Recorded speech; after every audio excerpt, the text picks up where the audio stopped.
दोस्तों, जब हमारा मस्तिष्क अच्छे तरीके से काम करता है तो ही हम अच्छा सोच पाते हैं और जीवन में अच्छे बदलाव भी ला पाते हैं। और जीवन में अगर आपको बड़े फैसले लेने हैं तो मुश्किल हालातों से निपटना होता है, तो हमें मस्तिष्क रूप से मजबूत होना बहुत ज़्यादा ज़रूरी होता है। ज़रूरी नहीं है कि आपकी ज़िंदगी में हर पल अच्छा ही होता रहे और आप तभी खुश रहेंगे। कभी कभी आपकी ज़िंदगी में ऐसे वक्त भी आएंगे जहां पर आपको भारी मुसीबतों का सामना भी करना पड़ सकता है। ऐसे में कई बार होता है कि इंसान मुसीबतों से सामना करते करते अपने मुश्किल हालातों से लड़ते लड़ते अपने जीवन में हारने लगता है, लेकिन वहीं पर जो इंसान मानसिक रूप से मजबूत होते हैं वह इन मुश्किल हालातों से अपने कठिन समय से बाहर जरूर निकल आते हैं। तो दोस्तों, आज की इस वीडियो में हम अपने मुश्किल वक्त से बाहर कैसे आएं इसी पर चर्चा करने वाले हैं।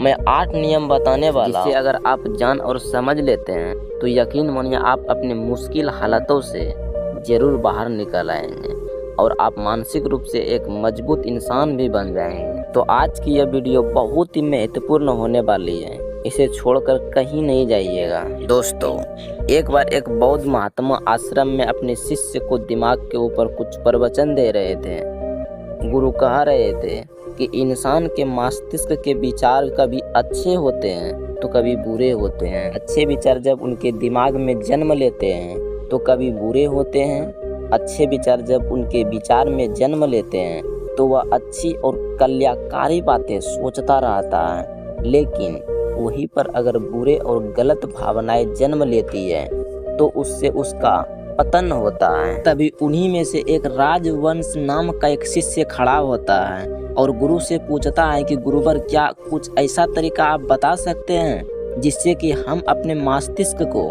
मजबूत और ताकतवर बना सकते हैं, खुद को मानसिक रूप से मजबूत बना सके। गुरु कहते हैं कि अवश्य मैं बताऊंगा, लेकिन उससे पहले मैं कुछ बातें मन पर बता रहा हूँ जिससे तुम लोग ध्यान पूर्वक सुनना, तभी जाकर के हम बताएंगे कि मानसिक रूप से मजबूत कैसे बने। तभी तुम सब इस बात को बड़ी ही आसानी से समझ पाओगे। गुरु कहते हैं जब भी हम कुछ सोचते हैं तो सबसे पहले वो विचार हमारे मस्तिष्क में जन्म लेते हैं और उसी के अनुरूप हमारा पूरा शरीर कार्य करने लगता है।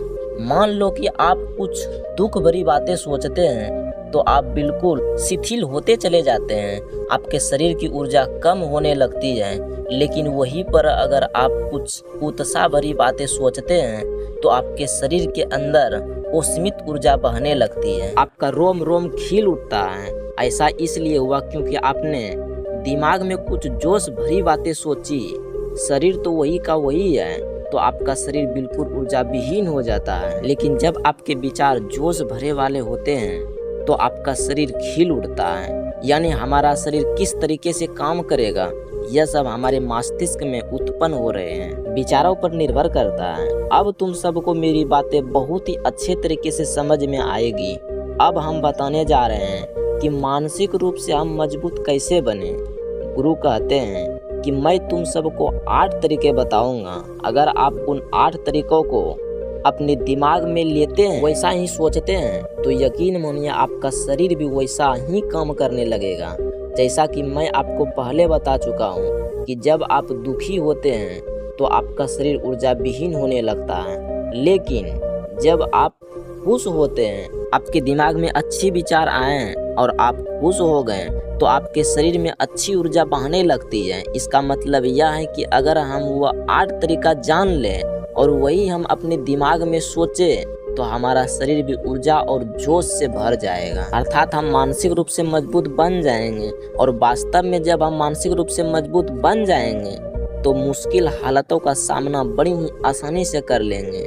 गुरु कहते हैं कि शिष्य मानसिक रूप से मजबूत बनने का पहला नियम है, जो हो चुका है उसकी परवाह करना छोड़ दो। गुरु कहते हैं कि शिष्यों मुझे यह बताओ कि सूर्य किस दिशा में उगता है। तो सभी शिष्यों ने एक साथ जवाब दिया कि गुरुजी, सूर्य पूर्व दिशा में निकलता है। फिर गुरुजी ने कहा कि अगर मैं यह कहूँ सूर्य पश्चिम दिशा में निकले तो क्या वह निकलेगा? सभी शिष्य कहते हैं कि बिल्कुल नहीं गुरुवर, सूर्य तो पूर्व दिशा में ही निकलेगा। सभी शिष्य कहते हैं कि बिल्कुल नहीं गुरुवर सूर्य तो पूर्व दिशा में ही निकलेगा, हम उसके स्थान उसके जगह को बदल नहीं सकते हैं। फिर गुरु कहते हैं कि मान लो बारिश का मौसम है और अगर मैं यह बोलूं कि बारिश बंद हो जाए तो क्या हमारे बोलने से बारिश बंद हो जाएगी? शिष्य कहते हैं कि नहीं गुरुवर, वह तो मौसम में बदलाव की वजह से होगा। जब मौसम में बदलाव होगा तो बारिश बंद हो जाएगी।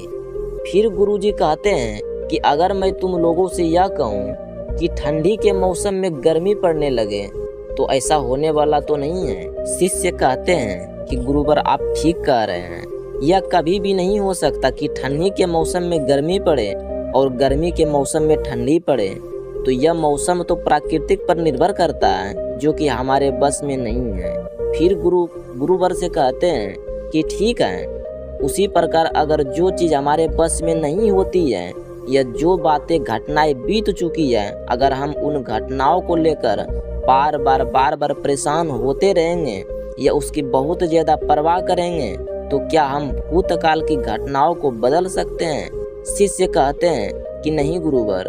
फिर गुरु कहते हैं कि अगर तुम उन बीती हुई घटनाओं को लेकर बार बार चिंता में रहोगे और उस चीज की परवाह करोगे तो क्या तुम परेशान होते चले जाओगे? इसलिए तुम्हारी जिंदगी में जो घटित हो चुका है कोशिश करो कि उसे भूलने की, और उनका एकमात्र तरीका है कि आप अपने आने वाले समय पर, आने वाले भविष्य पर, अपने आने वाली चीजों पर अपना ध्यान केंद्रित करिए।